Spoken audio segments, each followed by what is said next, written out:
భగవానుని నోట పలికిన మాట, ఆ భగవానుని నోట పలికిన మాట భగవద్గీత, శ్రీమద్భగవద్గీత, భగవద్గీత, శ్రీమద్భగవద్గీత. శ్రీ గణేశాయ నమః. శ్రీ సరస్వత్యై నమః. శ్రీపాదవల్లభ నరసింహ సరస్వతి. శ్రీ గురుదత్తాత్రేయాయ నమః. శ్రీ గణపతి సచ్చిదానంద సద్గురుభ్యో నమః. ఓం శ్రీ కృష్ణాయ పరమాత్మనే నమః. అందరికీ నమస్కారం అండి. భగవద్గీతలోని సాంఖ్యయోగం చెప్పుకుంటున్నాము. 66 నుండి 68వ శ్లోకాలలో అసలైన సుఖము సంతోషము పొందాలంటే ఇంద్రియాలని నిగ్రహించి చిత్తమున విషయ వాసనలను పూర్తిగా తొలగించాలని భగవానుడు చెప్పారు. అట్లా చెయ్యలేకపోతే మనస్సు వాటి వెనకపడి సాధకుడి ప్రజ్ఞ వివేకం కూడా హరించేస్తుంది. ఎవరైతే వారి ఇంద్రియాలను విషయములపైకి పోకుండా సంపూర్ణంగా నిగ్రహిస్తారో వాళ్ళ ప్రజ్ఞ స్థిరంగా ఉంటుందని భగవానుడు వివరించారు. 69వ శ్లోకంలో ఆధ్యాత్మిక విషయాలయందు మేలుకొని ఉండి తనను తాను అంటే ఆత్మ పరమాత్మను తెలుసుకోమని భగవానుడు అర్జునుడికి తద్వారా మనకు కూడా బోధించారు. ఇంకా 70వ శ్లోకంలో భగవానుడు ఒక జ్ఞానిని సముద్రంతో పోలుస్తున్నారు. అదెందుకో చూద్దాము. 70వ శ్లోకము. ఆపూర్యమాణమచల ప్రతిష్టం, ఆపూర్యమాణమచల ప్రతిష్టం, సముద్రమాపః ప్రవిశంతి యద్వత్, సముద్రమాపః ప్రవిశంతి యద్వత్, తద్వత్ కామాయం ప్రవిశంతి సర్వే, తద్వత్ కామాయం ప్రవిశంతి సర్వే, సశాంతిమాప్నోతి న కామకామీ, సశాంతిమాప్నోతి న కామకామీ. ఆపూర్యమాణమచల ప్రతిష్టం, సముద్రమాపః ప్రవిశంతి యద్వత్, ఆపూర్యమాణమచల ప్రతిష్టం, సముద్రమాపః ప్రవిశంతి యద్వత్, తద్వత్ కామాయం ప్రవిశంతి సర్వే, సశాంతిమాప్నోతి న కామకామీ. తద్వత్ కామాయం ప్రవిశంతి సర్వే, సశాంతిమాప్నోతి న కామకామీ. ఆపూర్యమాణమచల ప్రతిష్టం, సముద్రమాపః ప్రవిశంతి యద్వత్, తద్వత్ కామాయం ప్రవిశంతి సర్వే, సశాంతిమాప్నోతి న కామకామీ. ఆపూర్యమాణమచల ప్రతిష్టం, సముద్రమాపః ప్రవిశంతి యద్వత్, తద్వత్ కామాయం ప్రవిశంతి సర్వే, సశాంతిమాప్నోతి న కామకామీ. ఈ శ్లోకంలోని పద విభజనలు చూద్దాం. ఆపూర్యమాణం అచల ప్రతిష్టం, సముద్రం ఆపః ప్రవిశంతి యద్వత్, తద్వత్ కామాః యం ప్రవిశంతి సర్వే, సహ శాంతిం ఆప్నోతి న కామకామి. ఈ శ్లోకం యొక్క తాత్పర్యం చూద్దాం. అన్ని దిశల నుండి ఎన్ని నదులు తనలో నిత్యం కలుస్తున్నా, ఎలాగైతే సముద్ర గర్భం నిశ్చలంగా ప్రశాంతంగా ఉంటుందో అలాగే ఎన్నో విషయవాంఛలు తన చిత్తమున ప్రవేశించిన జ్ఞానోదయం అయిన యోగి వాటికి చలించడు. అటువంటి యోగి శాంతిని పొంది ఉంటాడు. విషయవాంఛలను సంతృప్తి పరుచుకోవడానికి తాపత్రయపడేవాడు ఎన్నటికీ శాంతిని పొందలేడని భగవానుడు అర్జునుడికి చెప్తున్నారు. ఈ శ్లోకంలో భగవానుడు కోరికలు లేక విషయవాంఛలు లేని యోగిని సముద్రంతో పోలుస్తున్నారు. ఎన్నో నదులు సముద్రంలో కలిసినా సముద్రం చలించదు, వాటి యొక్క వికారాన్ని అంటించుకోదు. ఆపూర్యమాణ అంటే అన్ని వైపుల నుండి అని అర్థము. అన్ని వైపుల నుండి నీరు వచ్చి చేరుతున్న సముద్రము నిశ్చలంగా ఉంటుంది, ఆ నీటిని తనలో కలిపేసుకుంటుంది. అదేవిధంగా ఇంద్రియాలను నిగ్రహించిన యోగి విషయవాంఛలు తన చిత్తమున ప్రవేశించినా వాటికి లొంగిపోకుండా ప్రయత్నపూర్వకంగా అణిచేస్తాడు. అవి అతనిని ఏ విధంగానూ చలింపచేయలేవు. దృశ్య శబ్ద విషయాలను తాను పట్టించుకోకుండా పరమాత్ముడి ధ్యానంలో మనసుని నిలుపుతాడు. ఇట్లా విషయాసక్తి లేకుండా చిత్తమున ప్రవేశించే విషయవాంఛలను జయించగల యోగిని జ్ఞాని అంటున్నారు. అటువంటి జ్ఞాని శాంతిని పొందుతాడని భగవానుడు చెప్తున్నారు. ఇక్కడ కామాహ అనే పదము విషయవాంఛలను సూచిస్తుంది. సశాంతిమాప్నోతి నకామకామి అనే వాక్యం ద్వారా ఎవరైతే విషయవాంఛలను జయించలేరో వారు శాంతిని పొందలేరు అని చెప్తున్నారు. పైన శ్లోకాల్లో చెప్పినట్టు ఈ విషయవాంఛలు ప్రయత్నపూర్వకంగా ఇంద్రియాలను నిగ్రహించిన యోగిని కూడా పక్కద్రోవ పట్టించి లౌకిక విషయాల వైపు లాక్కుపోతాయి. అట్లా పక్కదారి పట్టిన వారు శాంతిని పొందలేరని చెప్తున్నారు. శాంతిని పొందడం అంటే పరమాత్మ తత్వమును అర్థం చేసుకుని తన యందు అనగా తన ఆత్మయందు సంతుష్టుడై ఉండడం. ప్రాపంచిక విషయాలు భోగాలు పరమాత్మకు దగ్గర కానివ్వవని తెలుసుకున్న యోగి ఆ విషయాలను పట్టించుకోడు. విషయవాంఛలు ఆలోచనలు అతడి చిత్తమును కలుషితము చేయలేవు. అతడు నిశ్చలంగా ఉండగలుగుతాడు. సర్వే కామాహ అనే పదం ద్వారా అనేక భోగ విషయములు తనను వెంటాడినా వాటిని అణిచివేసి స్థిరంగా ఉంటాడని అర్థం చేసుకోవాలి. అట్లా ఉన్న యోగి యొక్క నిష్ఠ ఆత్మ సాక్షాత్కారానికి సహకరిస్తుంది. సర్వే అంటే ఏ ఇంద్రియ విషయ వాంఛ అయినా అని అర్థం చేసుకోవచ్చు.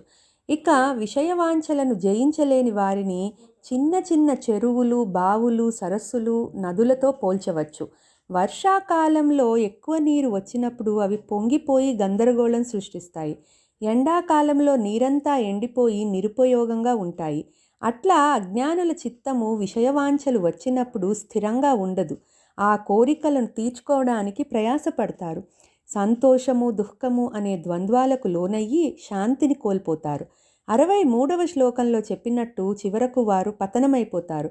అందుకే భగవానుడు మనుషులను కోరికలను వదిలిపెట్టి వాంఛరహితంగా ఉండమని బోధిస్తున్నారు. ఇంకా 71వ శ్లోకము. విహాయ కామాన్యః సర్వాన్ పుమాంశ్చరతి నిస్పృహః నిర్మమో నిరహంకారః సశాంతిమధిగచ్చతి విహాయ కామాన్యః సర్వాన్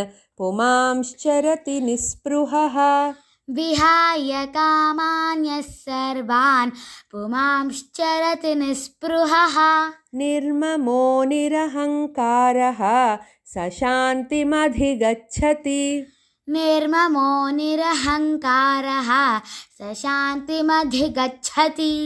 విహాయ కామాన్యః సర్వాన్ పుమాంశ్చరతి నిస్పృహః నిర్మమో నిరహంకారః సశాంతిమధిగచ్చతి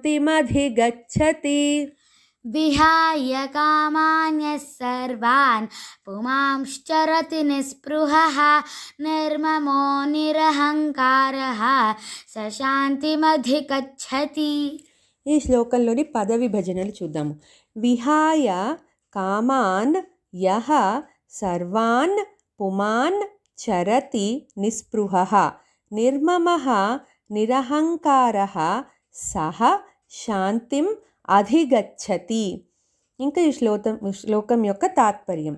ఎవరైతే అన్ని ప్రాపంచిక కోరికలను ఇంద్రియ విషయములను త్యజించి వాని యందు ఆశ లేకుండా నేను నాది అనే భావన వదిలేసి అహంకార రహితుడై ప్రవర్తిస్తాడో అతడే పరిపూర్ణమైన శాంతిని పొందుతాడని భగవానుడు అర్జునుడికి చెప్తున్నారు.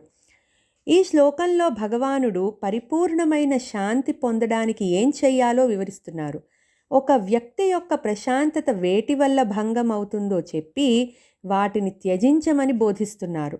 విహాయ కామాన్య సర్వాన్ అంటే అన్ని ప్రాపంచిక వాంఛలను త్యజించమని అర్థము. ఈ దృశ్య శబ్దాది వాంఛలు మనస్సులో చిన్నగా మొదలయ్యి చివరకు జీవితాన్నే కబళించేస్తాయి.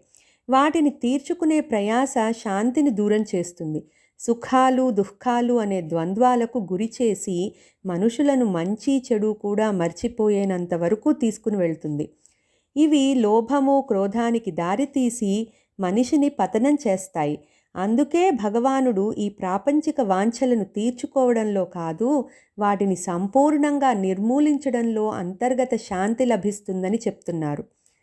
పుమాంశ్చరతి నిస్పృహ అంటే ఇంద్రియ వాంఛల పట్ల స్పృహ లేకుండా ప్రవర్తించడం అని అర్థము. ఆ విషయ వాంఛలు ఒక్కసారి తీర్చుకున్నాక అక్కడితో ఆగవు.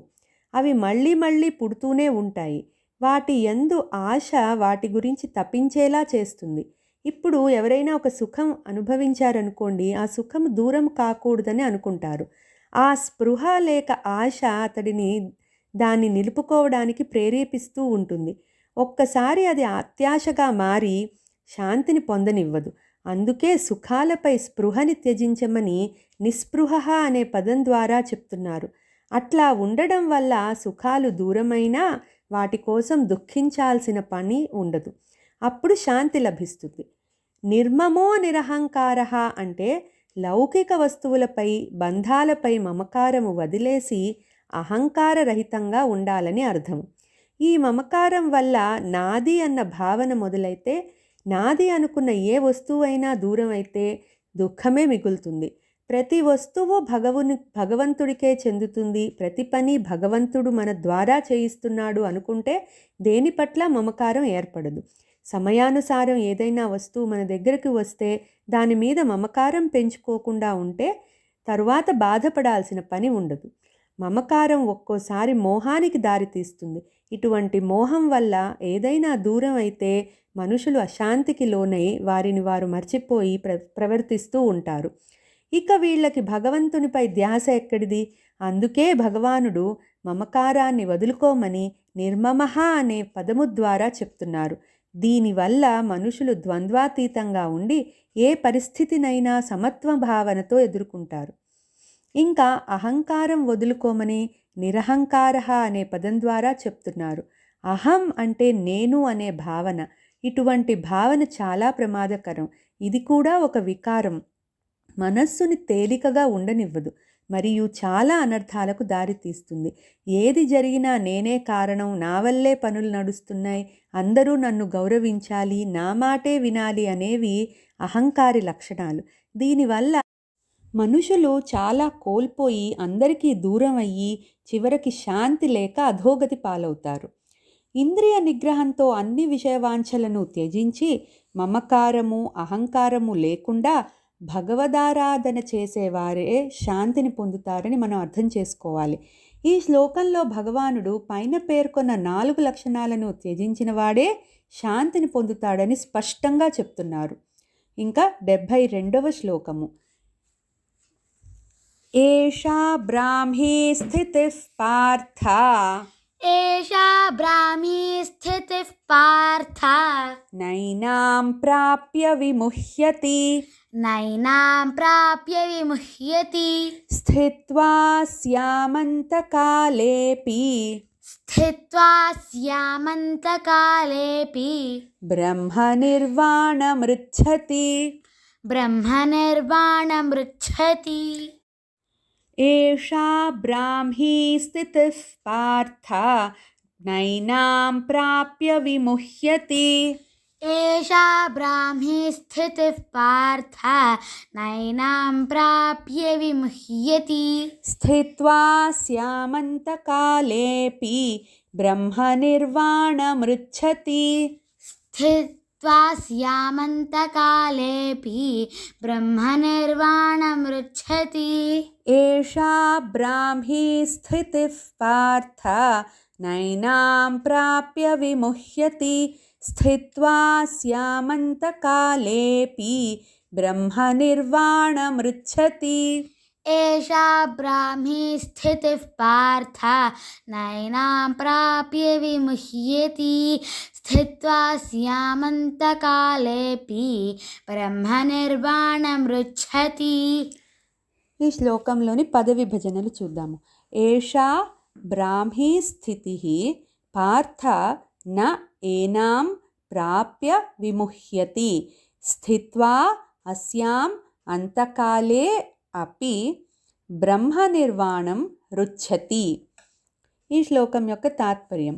ఓ అర్జున, ఇంతవరకు చెప్పినది బ్రహ్మానంద స్థితి. ఇటువంటి స్థితిని పొందిన జ్ఞాని విమోహం చెందడు. మరణ సమయంలో కూడా ఈ స్థితి యందు స్థిరంగా ఉన్నవాడు జనన మరణ చక్రం నుండి విముక్తి పొంది జీవిత పరమార్థమైన మోక్షాన్ని పొందుతాడు. 55 నుండి 71వ శ్లోకం వరకు భగవానుడు స్థితప్రజ్ఞుని యొక్క లక్షణాలని సుదీర్ఘంగా వివరించారు. ఆ వివరణను ముగించబోతూ ఈ అధ్యాయం యొక్క చివరి శ్లోకంలో ఈ లక్షణాలను అంటే ఇంద్రియ నిగ్రహము, విషయత్యాగము, అహంకార మమకార రహితంగా ఉండడం అలవర్చుకొని సాధన చేసి శాంతిని పొందినవాడే బ్రహ్మానంద స్థితిని తేలికగా చేరుకుంటాడని చెప్తున్నారు. బ్రహ్మానంద స్థితి అంటే ఏంటో తెలుసుకుందాం. ఈ స్థితిలో జ్ఞాని తనకు పరమాత్మకు భేదం లేదని తెలుసుకుని తన యందు తాను రమిస్తూ ఉంటాడు. ఆ స్థితిలో సంసారిక భ్రమలను విమోహమును పొందడు. ఆ ఆనందం ముందు మిగతావేవీ తనకు స్ఫురించవు. జీవనానికి కావాల్సినంత వరకే వస్తువులను సమకూర్చుకుని మిగతా సమయంలో భగవత్ సేవల్లో గడుపుతాడు. ఈ శ్లోకంలో అంతకాలహ అపి అనే పదమును గమనించాలి. ఈ పదప్రయోగంతో భగవానుడు ఎవరైతే మరణ సమయంలో కూడా బ్రహ్మానంద స్థితిలో ఉంటాడో అతడు మోక్షాన్ని పొందుతాడని చెప్తున్నారు. ఇక్కడ అపి అంటే కూడా అని అర్థము. ఆ పదముతో భగవానుడు ఈ స్థితిని చివరి దశలో పొందేది కాదని చెప్తున్నారు. జీవిత చివరి క్షణాల్లో అట్లా ఉండగలిగినా ప్రయోజనం ఉండదు. ఈ స్థితిని చిన్న వయసు నుండే అన్ని ఆలోచనలను, భయాలను, కోరికలను త్యజించి శాంతిని, సుఖాన్ని పొందే ప్రయత్నం చేస్తూ మరణ సమయంలో కూడా అలా ఉన్న వాళ్ళకి జీవిత పరమార్థమైన మోక్ష సాధన ఫలిస్తుందని మనం అర్థం చేసుకోవాలి. అందుకే భగవదారాధన, సేవ చివరి క్షణం వరకు వాయిదా వేయకూడదని భగవానుడి ఉద్దేశ్యం. ఇంద్రియ నిగ్రహము, కామజయము ఒక్క రోజులో సాధ్యపడేవి కాదు. ఎన్నో జన్మల వాసనలు పోగొట్టుకోవాలంటే చాలా ప్రయత్నం కావాలి. అందుకే ఆరోగ్యంగా బలంగా ఉన్నప్పుడే సమయం వృధా చేసుకోకుండా ఆధ్యాత్మిక సాధనాలు మొదలుపెట్టి అభ్యాసం చేస్తే చివరి సమయంలో ఎక్కువ ప్రయాస పడక్కర్లేదు. ఈ జ్ఞానాన్ని ఒక గురువు సాంగత్యంలో తెలుసుకుని అభ్యసించినప్పుడు జీవిత పరమార్థమైన మోక్ష సాధన అనేది సాధ్యపడుతుంది. ఈ విధంగా సాధన చేస్తే జనన మరణ చక్రం నుండి తప్పించుకోగలుగుతాము. అయితే మోక్షాన్ని ఈ జన్మలో పొందలేకపోయినా ఏ కొంచెం సాధన అయినా వృధా పోదు, తగిన ఫలితాలు దొరుకుతాయి. ఈ అభ్యాస వాసన పై జన్మలో ఉత్తమ సాధనకు ఉపయోగపడుతుంది. ఆ విషయాలు 6వ అధ్యాయంలో భగవానుడు సుదీర్ఘంగా వివరిస్తారు. మా గురువుగారి కృపతో భగవద్గీతలోని 2వ అధ్యాయంలోని 72 శ్లోకాలను తెలుసుకున్నాము. అందరము స్థితప్రజ్ఞులుగా ఉండడానికి ప్రయత్నిద్దాం. ఆ కృష్ణ పరమాత్మ దయ అందరికీ ఉండాలని కోరుకుంటూ ఒకసారి ఈ 3 శ్లోకాలను గుర్తు చేసుకుని ఈ భాగాన్ని ముగిద్దాము. आपूर्यमाणमचलप्रतिष्ठं समुद्रमापः प्रविशन्ति यद्वत् तद्वत् कामायं प्रविशन्ति सर्वे स शान्तिमाप्नोति न कामकामी विहाय कामान्यः सर्वान् पुमांश्चरति निःस्पृहः निर्ममो निरहङ्कारः स शान्तिमधिगच्छति एषा ब्राह्मी स्थितिः पार्थ नैनां प्राप्य विमुह्यति स्थित्वा स्यामन्तकालेऽपि ब्रह्मनिर्वाणमृच्छति। ॐ तत्सदिति श्रीमद्भगवद्गीतासु उपनिषत्सु ब्रह्मविद्यायां योगशास्त्रे श्रीकृष्णार्जुनसंवादे साङ्ख्ययोगो नाम द्वितीयोऽध्यायः। చాలండి, ఇక్కడితో 2వ అధ్యాయం సాంఖ్యయోగం పూర్తయిపోయింది. ఇంకా వచ్చే భాగంలో సాంఖ్యయోగం యొక్క సారాంశాన్ని చూద్దాము. ఆ పైన కర్మయోగంలోని శ్లోకాలు తెలుసుకుందాము. అందరికీ ధన్యవాదాలండి. మా వీడియోని లైక్ చేయండి, షేర్ చేయండి, కామెంట్ చేయండి. అలాగే పాంచజన్యం ఛానల్ను సబ్స్క్రైబ్ చేసుకోండి. ధన్యవాదాలు.